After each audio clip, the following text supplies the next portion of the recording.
Nous, c'est Mickaël et Céline. On voyage avec nos deux garçons dans notre pick-up Célu qu'on a appelé Hector dans toute l'Amérique du Sud. Dans la dernière vidéo, on se dirigeait vers le désert de la Guarira en passant par le sanctuaire des Flamants Roses et les salines de Mana. On t'expliquait aussi pourquoi nous n'avions pas été plus loin dans ce désert hostile, malgré la beauté des paysages et la gentillesse des gens dans le village de Cabo de la Verde. Cette fois, on quittait l'océan pour longtemps. Maintenant, place aux montagnes avec des paysages incroyables et surtout la rencontre avec Joep et sa femme Julia. Ce couple d'Hollandais qui a tout quitté pour trouver ce petit coin de paradis au milieu des montagnes aux couleurs ocre, pour retrouver une vie plus simple et plus proche de la nature. Alors bienvenue dans cette nouvelle vidéo.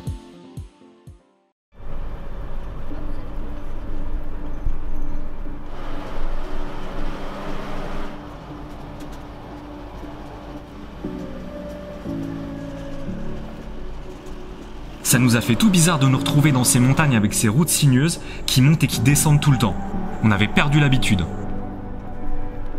La végétation est complètement différente de la côte. Par moments, on se croirait presque en France. La seule chose qui change pas, c'est la température. Il fait toujours plus de 30 degrés la journée.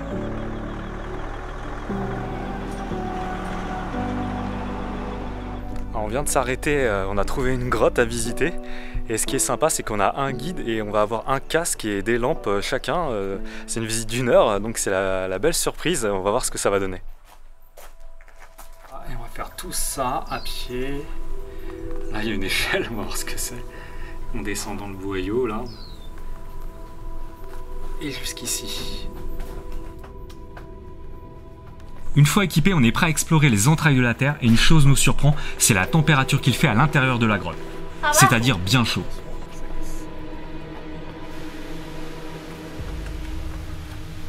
Bueno, lo pueden tocar. ¿Cómo se llama? Opilión. Opilión.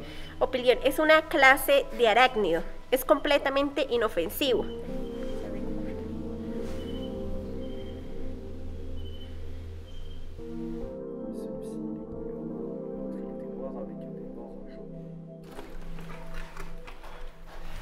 Ça, c'est une tarentule. Faut pas la toucher apparemment.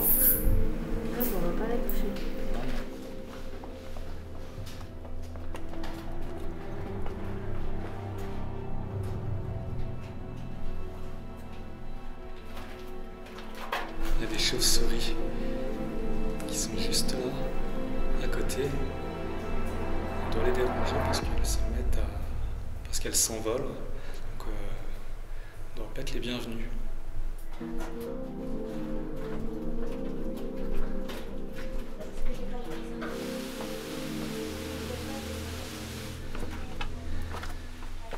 On reprend la route après cette petite pause qui n'était pas du tout prévue, surtout qu'on a encore plusieurs heures de piste avant d'arriver à Barichara.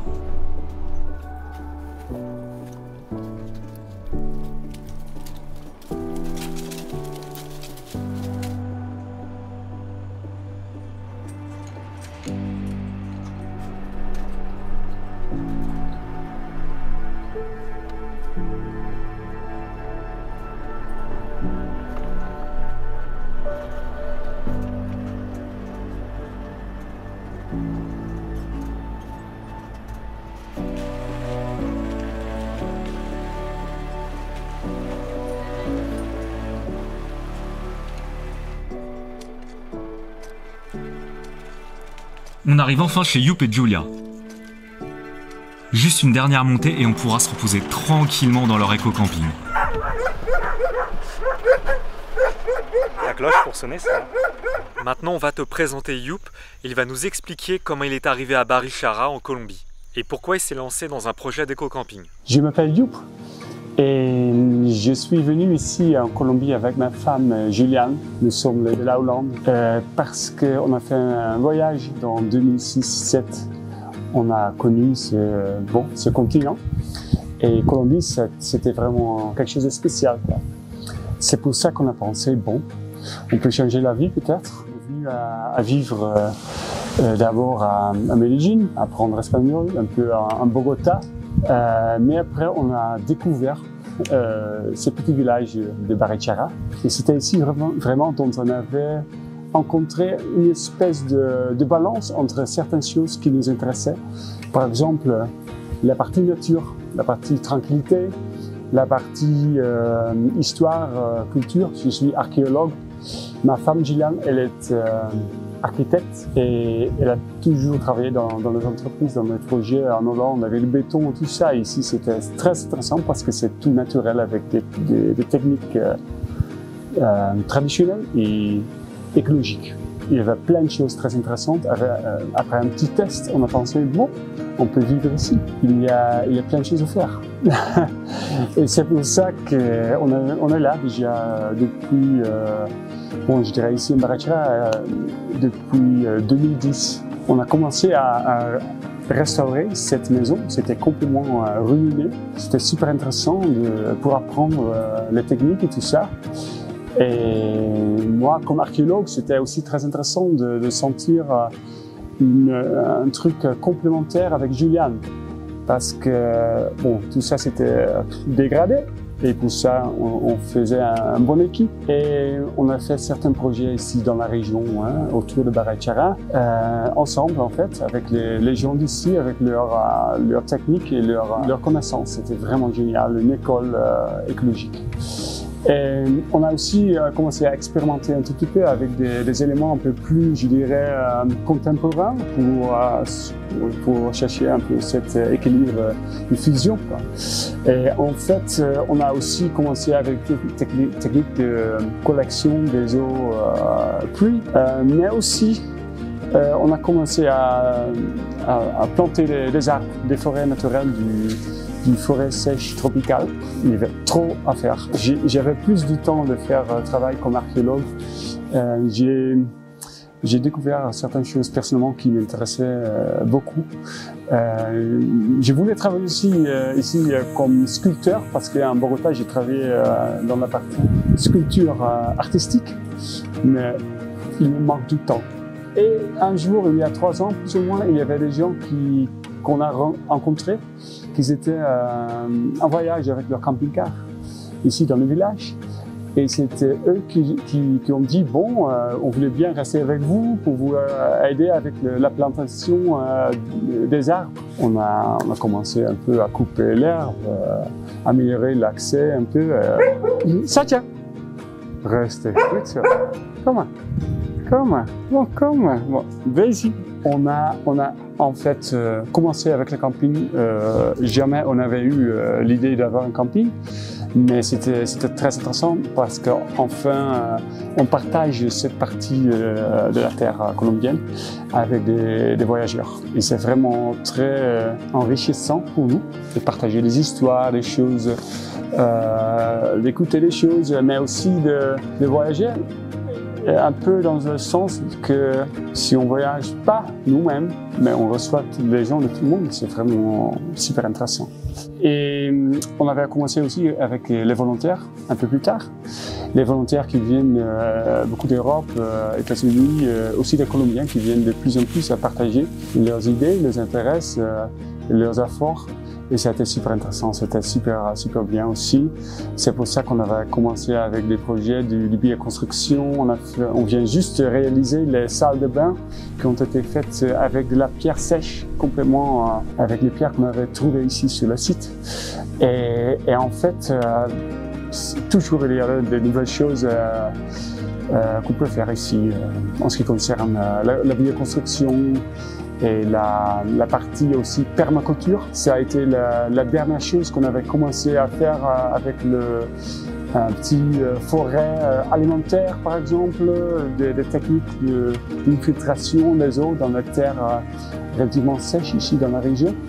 Et ça c'est vraiment quelque chose qu'on voudrait bien développer plus, pas seulement pour être plus indépendant, mais plutôt pour expérimenter. C'est vraiment en création, c'est ça ce qui nous fait beaucoup plaisir avec les échanges avec les gens. Pour l'avenir, on aimerait bien faire aussi des petites maisons de construction tiny house pour développer les techniques et aussi pour partager ces techniques avec surtout avec la partie recyclage des eaux avec la communauté. Je voulais vous montrer un petit projet qu'on avait commencé il y a peut-être 2-3 semaines avec le volontiers. C'est un nouveau système de filtrage des eaux qui viennent des toilettes. Parce qu'on vient juste de terminer la toilette et les eaux vont jusqu'à ce moment-là dans des tanks septiques traditionnels, mais avec un système de recyclage par un système de biofiltration avec des plantes et des bactéries. Ça fonctionne très bien, mais pour améliorer la situation et avoir plus de capacité, on a commencé avec ces petits trucs ici. Les salles de bain ont été faites d'une forme conventionnelle avec des toilettes avec de l'eau, mais on ne voulait pas que ce soit filtré, arrivé dans le tank septique, parce qu'avec ce processus anaérobique, c'est toujours un peu compliqué qu'est-ce qu'on fait avec les sédiments, quoi. C'est pour ça qu'on a commencé avec ça. C'est un petit mur qu'on avait fait avec les pierres d'ici du site, faire des murs sèches, comme on avait fait aussi avec les salles de bain. Pas de ciment, pas de béton, avec les volontaires. C'est un petit Tetris et ça nous permet d'avoir une plateforme que la terre ne descend pas dedans. Ça nous permet de mettre des tanks dedans qui sont de forme carrée pour recevoir les eaux noires, et on va remplir ces tanks avec du matériel organique et des lombris. C'est un système de lombris compost. Les animaux vont aider à la décomposition et ça coule directement pour un petit trou, un tuyau en échappant du tank. Et l'eau avec leur partie nutritive alimentaire, je dirais, on peut le laisser couler avec un petit système d'irrigation dans ces parties-là, dont on pourrait planter des arbres fruitiers. Et comme ça, on pourrait peut-être avoir un cercle complet avec la production des bananes, des choses qui ont besoin de beaucoup d'eau et des aliments. Ici, je peux vous montrer un tout petit peu ce qu'on avait fait avec les eaux qui viennent de la maison, parce que pour la sécheresse ici dans la région, ça vaut la peine de recycler.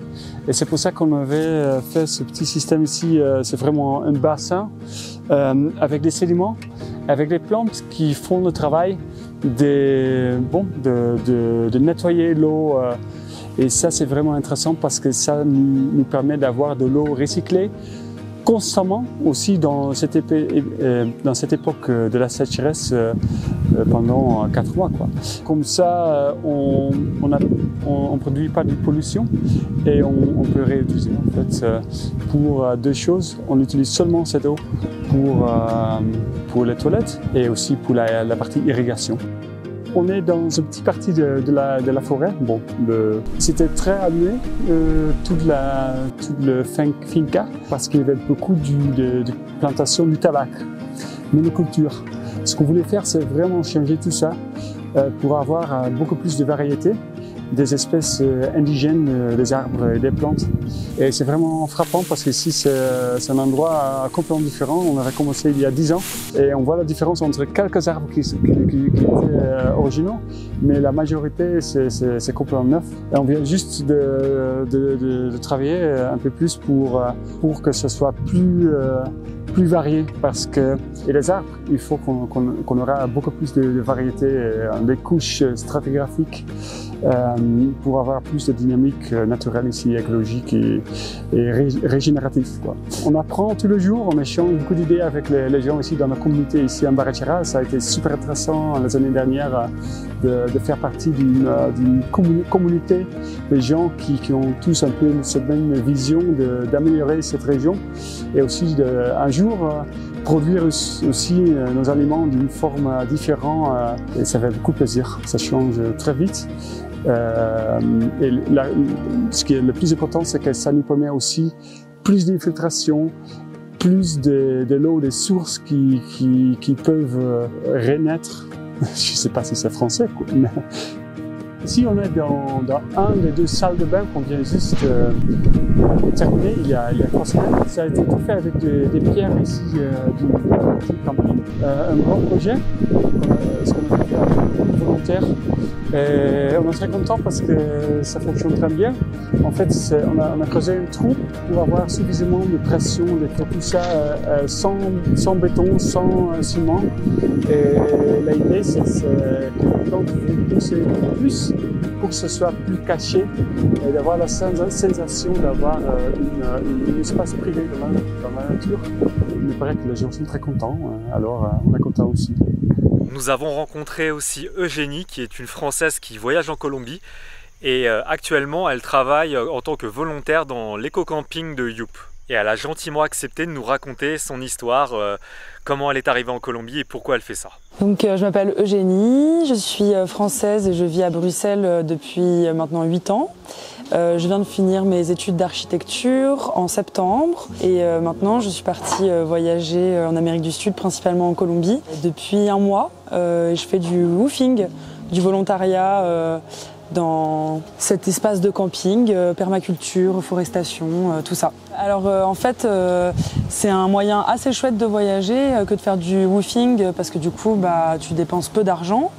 Et étant donné que je suis étudiante et que j'ai pas beaucoup de sous, c'était assez pratique. Ça te permet d'apprendre plein de choses, notamment là moi je suis architecte et j'ai besoin d'apprendre des techniques et de la pratique. Donc c'est un échange en fait où tu apprends du savoir et des techniques et tu prêtes tes mains pour travailler, pour aider dans le projet de quelqu'un. En fait, il y a un site qui s'appelle workaway.com, je pense, et qui regroupe tous les projets de ce type-là, voire même parfois pouvoir bosser dans une auberge de jeunesse ou dans un centre pour les animaux. Voilà, il y a plein de trucs et tu peux choisir, envoyer un message à l'autre et voir si ça marche. Alors moi, ça fait une semaine, un peu plus d'une semaine que je suis arrivée et la semaine dernière, on s'est principalement concentré sur un mur en pierre, en fait, pour installer un système de lombricompost pour recycler les eaux usées de la salle de bain. Et donc on apprend à travailler avec la pierre, à les tailler et à les empiler pour faire un mur. Youp, le propriétaire des lieux, est super renseigné sur le sujet et il nous apprend plein de trucs, donc c'est très enrichissant. Et cette semaine, on va se concentrer plus sur le projet de reforestation. Il y a un vrai travail de reforestation avec toute la communauté de la région, parce que c'est des terres qui ont été assez abîmées, notamment par l'homme et aussi par les troupeaux. Et donc on fait un travail où on replante des arbres, notamment sur la propriété de Youp. Étant donné que la saison des pluies arrive, c'est le bon moment pour planter des arbres. Alors moi j'ai décidé de partir du coup en Amérique du Sud pour me trouver aussi, parce que c'est vrai que j'ai fini mes études d'architecture et je me voyais pas continuer et commencer directement dans un bureau à Bruxelles, enfermé à l'intérieur. Et j'avais besoin d'apprendre plus de choses et d'apprendre sur moi-même et sur mes capacités à me challenger. Du coup, j'ai décidé de partir seule. C'était un petit peu stressant au début parce que voyager seul, se retrouver seul, c'est parfois un peu effrayant et sortir de sa zone de confort à ce point-là, c'est pas quelque chose de tout à fait naturel, mais finalement c'est assez facile de voyager seul en Colombie. Je fais nécessairement des auberges quand je suis pas en woofing et il y a pas mal de femmes qui voyagent seules. Contre toute attente et c'est assez facile de rencontrer des nouvelles personnes. Par exemple, ici, la femme de Youp est architecte et je suis convaincue qu'il y a d'autres moyens et d'autres possibilités que de travailler dans un bureau et j'aimerais me challenger là-dessus et pouvoir peut-être un jour construire un projet alternatif, communautaire en architecture. Donc ça m'intéresserait. Donc je pense que participer à ce genre de projet ici en Colombie, c'est super enrichissant pour moi, pour peut-être un jour créer mon projet à moi d'architecture. Cet éco-camping, c'est aussi un espace partagé entre les volontaires et les touristes. Un lieu d'échange et de partage convivial, perdu au milieu d'une nature restée presque intacte.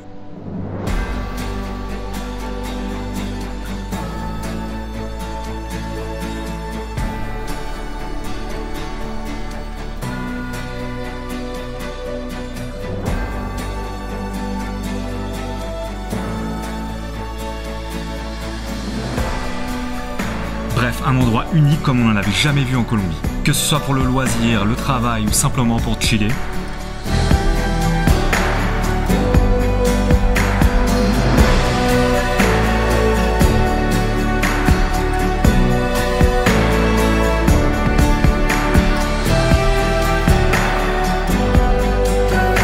Voilà, on remercie énormément Youp et Julia pour leur accueil et leur gentillesse. Pour nous, il est temps de repartir sur la route pour de nouvelles aventures. Pour ne rien louper de l'aventure, tu peux nous suivre aussi sur Instagram Michael's Family Van.